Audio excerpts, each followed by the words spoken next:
Our next talk is a 30-minute talk including questions. And Adam Lowry will tell us about introspecting running Python processes.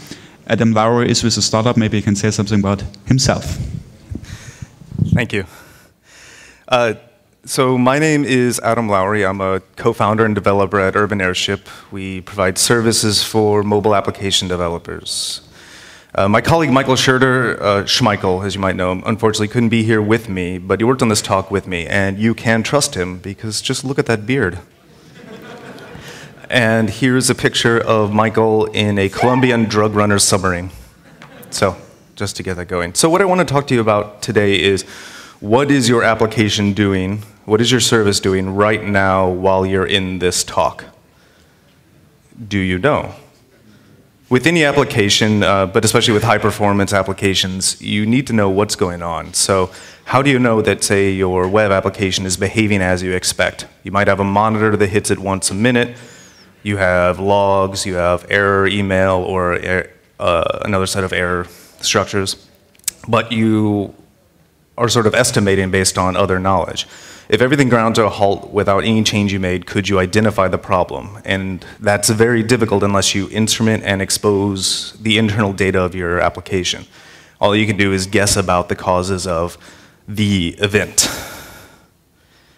So to start out, to get a little bit of background, we could talk about logging, which you can consider your application's diary. You have an extreme of expected events, and you're throwing everything to disk. Everything is being persisted, and then you process and search as needed. But logging does have some downsides when you get into extremes verbosity. If you have a slow request, can you tell why it was slow? If you had a traceback or a 500, do you have enough of the local state in order to reproduce it or to tell what's going on? And the operational burden can be extremely large, even though there are certainly ways to work around that.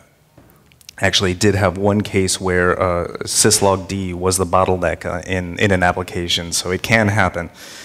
But this logging is still vital for auditing and reference and a bunch of other uses, so you want to keep all of what you've got. There are some ways you could call breaking in through the back door. And this is digging into your application in some way that may not be entirely safe or entirely appropriate. There was an awesome talk here, I think it was last year, on GDB heap, digging into memory itself. There are backdoor modules where you can attach a REPL to a running process, or, well, that you have that capability built into it. Eventlet has one, so it spawns a green thread, and you can actually poke your Python process around, or poke around in an interpreter. And actually debugger is a great example of what you could do when you have that power. In development, you have a 500-page or something. You could poke around at every level of the stack and even use the REPL to investigate what's going on. But all these things, they have trade-offs, and in general, you wouldn't say they're for production use. So to take a step back, I want to look at what we're missing when we use Python applications. Particularly, I want to look at the JVM. That's what I'm most familiar with outside of Python, and it's also what a lot of people that are writing services are using these days. So take a look at the Java management extensions.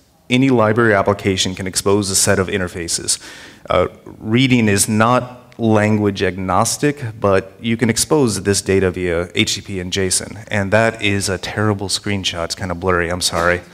But what you see on the right, on the left, is a hierarchy of packages that have information that you can pull out, and on the right is attributes and values. And any class or library can expose these values. The communication is actually two-way. You can put information back in or call methods, but this is sort of, you get this for free with the JVM. And it's traditionally used for resource consumption or system monitoring, but anything can make use of it. And this program that we're looking at, jconsole, is a GUI to connect to a running JVM and see what is going on. And so we were poking around at JMX attributes before, but this is just looking at some system information. There's the heap memory usage. You got that nice, happy sawtooth graph. And so this machine's pretty good. But this can be incredibly useful when you have a machine that's behaving somewhat badly. You can point this at it and see what's going on without knowing ahead of time what you're looking for. You have all this instrumentation available to you. The third one doesn't look as nice, but a jstack, it really is just sending a signal to the JVM, and then it dumps out the output of every running thread right now so that you can look at exactly what each thread is doing as it's going. And this is probably the most boring stack trace in the world. But you get the idea. When something bad is going on, this can give you a huge amount of information, and it's what is being processed right at that moment, not what activities have finished and have been logged. And this is built into the runtime. The last thing is not really something that is built into the JVM, but it's more of a cultural thing. Because these tools for retrieving information is good, but you have to have good instrumentation in order to expose the right data. And metrics is a library for instrumenting your application. All data is exposed by JMX or optionally with HTTP. But it's not just the tools.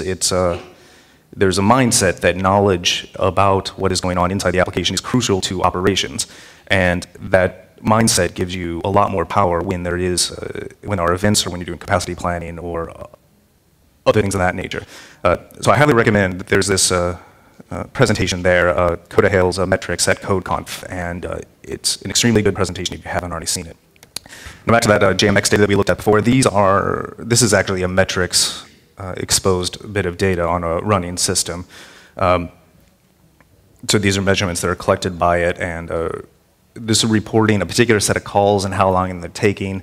Like the 50th percentile through 99th is taking 1 millisecond, so that's pretty good. And it's only at the 999th that it bumps up. So we can be confident that this machine is running pretty well. With a variety of instruments, with a variety of measurements, you get more confidence that your system is behaving as you want it to. Oh, and here's one more bit of jconsole connected to JMX. My colleague Lucky wanted you to see this 1 minute graph down the bottom. So there's the 1 minute rate of activity, and he just clicked on that, and then it started graphing from that point, so you could see the change while you're watching it right then. So given that they have these different capabilities, what do we have available to us? And a couple of the approaches that some people are working on is, one is New Relic, of course, which there's a lot of the guys here, and they have a fantastic system for doing a hosted web application monitoring. And because they're here, and I think they're in the expo hall, you should go get a demo from them and see what they can do. In Graphite, I know a lot of people are using these days. It's a scalable graphing system for time series data. So you poke data at it, and it gives you some graphs of what's going on. And has a nice Python library for sending data to it from inside your application. What I'd like to do now, though, is talk about a few ways Michael and I have been working to instrument our Python processes. The first is socketconsole, which is a terrible name, and I apologize. What I wanted was jstack. And I wanted for Python. I talked to a bunch of people, and a lot of the people I talked to, they had done this before, but it hadn't been, they hadn't codified it, and there was some trouble with it.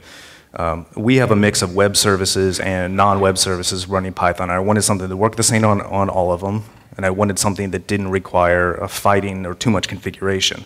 So what socketconsole does is you launch it inside your application, creates a Unix socket, so that way you don't have to fight over HTTP ports or anything, and then you can read, when you read from that socket, you pull down the stack trace.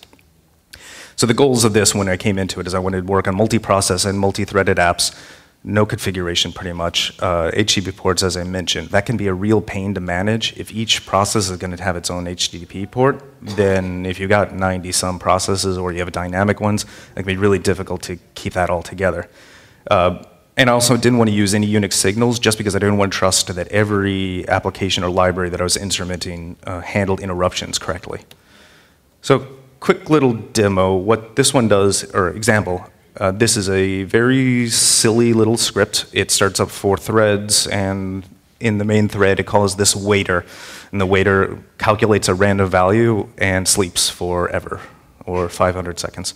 And the socketconsole launch is what kicks that off. Kicks off the thread that is going to do that exposes the stack trace information.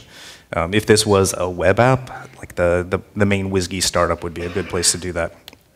So here's the output. Socket reader is a shortcut for communicating with each of those socket socket files. So we pull down the stack trace. I edited the paths just for clarity, but you can see that both of those threads are sleeping, and you can see the local values that are there currently. Now this is, because this is such a contrived example, I don't think it really gets to how useful that can be. So here's one that does a little bit more work. It's just a tiny script that connects via SQLAlchemy to a Postgres test database and executes PG sleep, which is just sleep for 15 seconds. And that's just long enough for me to run the socket reader. Now, the stack trace in this is not very useful. We know what it's doing because of the size of the script, but the locals are pretty neat because it just so happened that the statement is in a local variable. We know the exact statement that is running. And we've seen this happen for free, where we just think, this server's being a little slow. Let's poke this at it, and oh, a lot of these are doing this query. Let's go see on the database if that is backing up there. Both of these examples are basically frozen threads, but it works even when there's a lot of churn and a lot of activity, not just when it's totally stopped. Up next is a library written by Michael Schurter, the colleague I mentioned before, called mmstats or mmstats. He hasn't decided how to pronounce it, to provide a subset of what JMX can be used for, to pull information out.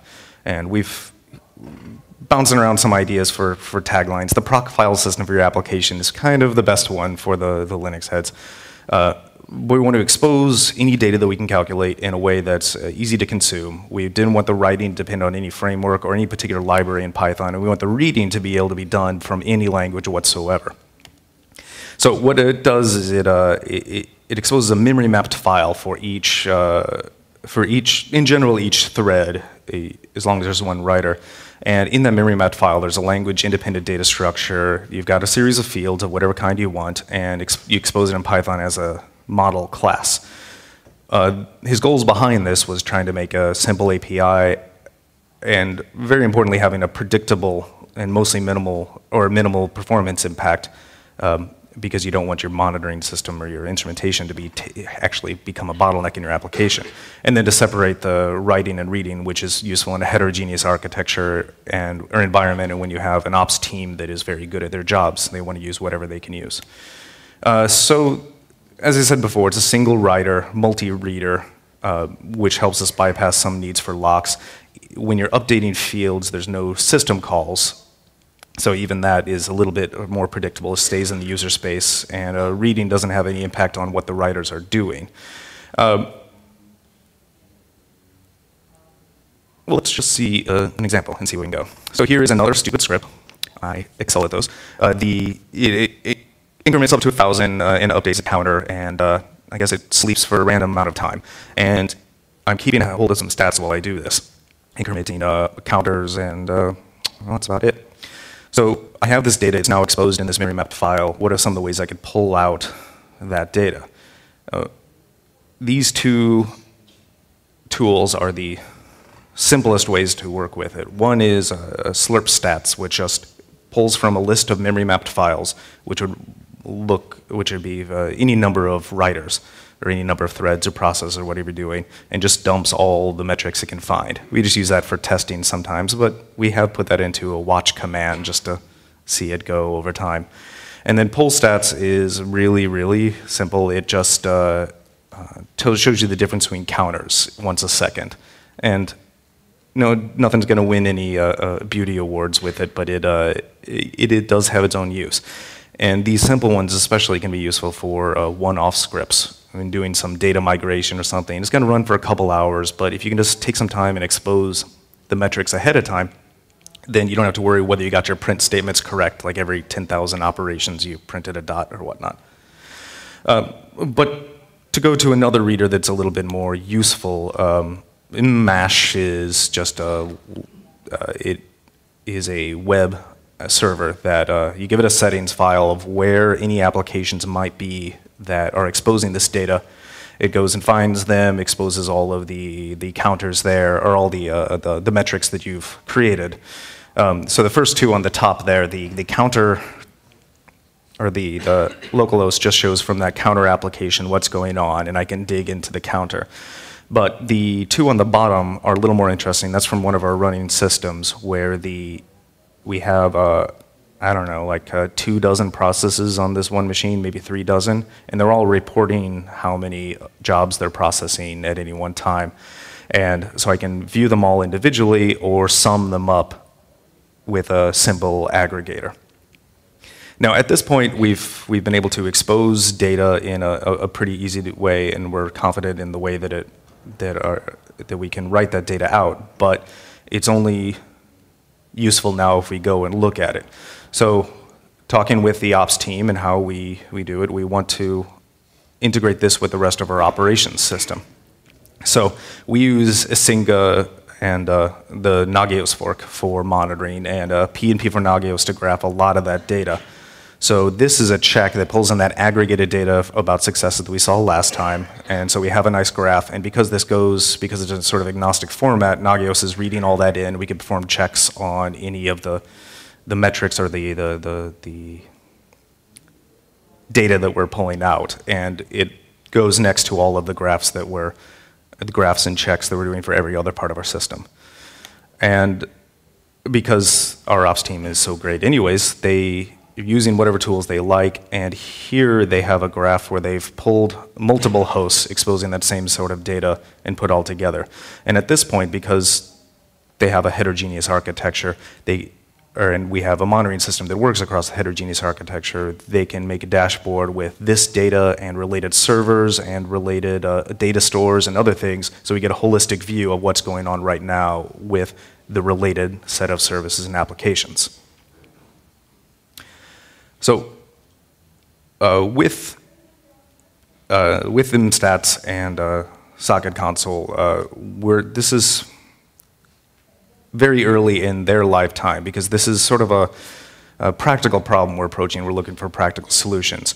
We talk to everybody that we meet about how they're approaching these problems, and everyone sort of got different approaches and different tools. And so one of the greatest things we've been doing is talking with people and learning about, well, what can we put together to make this more easily, or make this more, make applications easier to instrument and make them more useful to pull out data.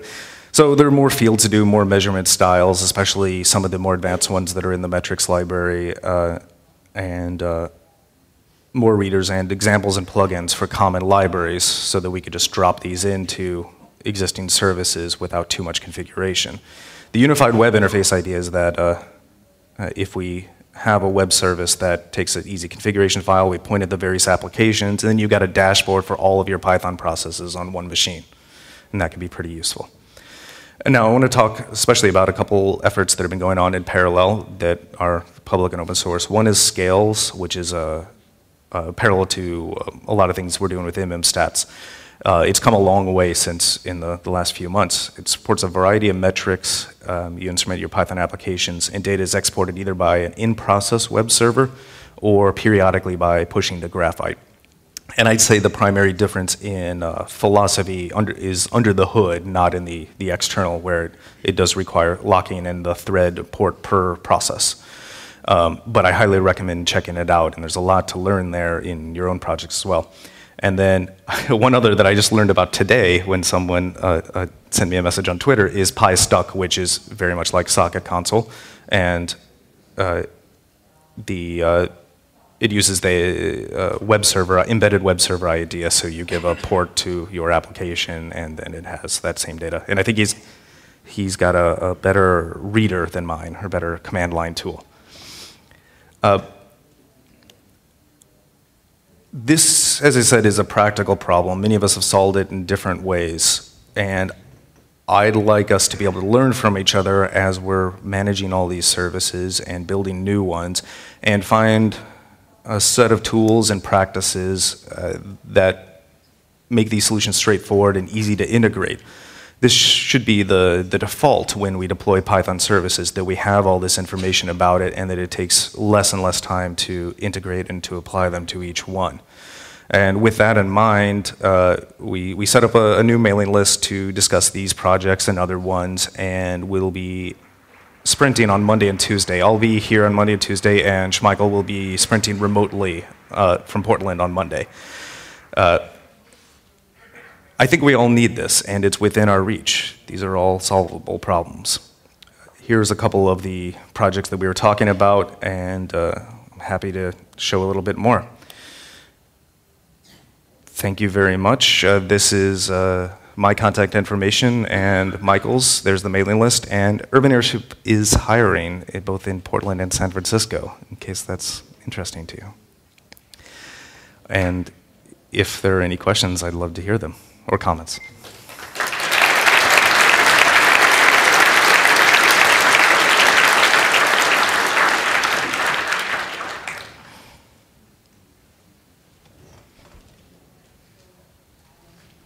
Are there any questions? We have time. Yes. Step up here.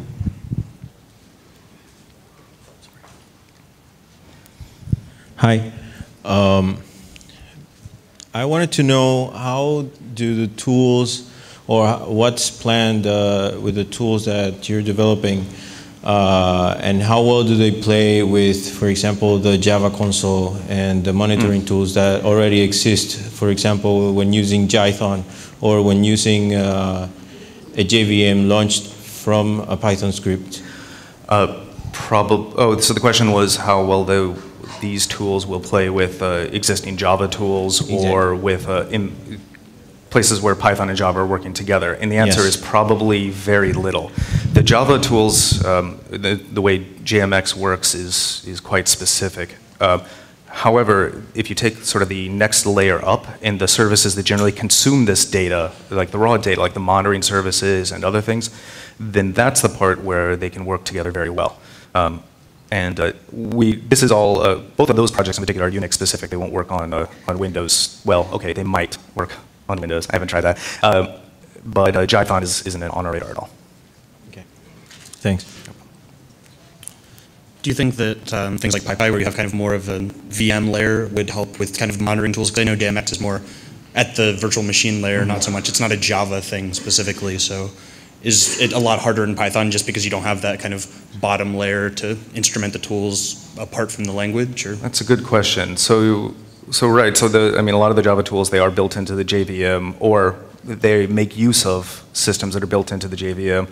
And an effort like PyPy definitely could expose a lot more or make it easier to expose them. The idea of just grabbing the stack trace, that's something that a lot of systems do at the VM or runtime layer. Like I know Go just integrate, or just resolved Schmeichel's feature request, which was to be able to get the stack trace at any one time. And I could see a point where it would make more sense to push that up to the interpreter level, but I don't think that we know enough about what exactly we want. We want the use cases from the JVM, but not necessarily the way they've approached it. That said, the tracing stuff that they're working on in PyPy is really cool, and that is the kind of data that I'd like to see exposed, as well as this sort of application-specific data. Can you comment some on the PyMX project as it relates to what you're working on? The last time I looked at that, I hadn't seen any updates in a very long time. I don't think it's maintained. If I'm wrong, then I definitely should look. And I don't know that what their goals were, whether it was to make this exact same thing or whether to just pull out the data they needed in order to help their operations. But I think focusing on the practical aspects as opposed to the encompassing vision is going to be the best way forward to being able to make the most out of our applications data.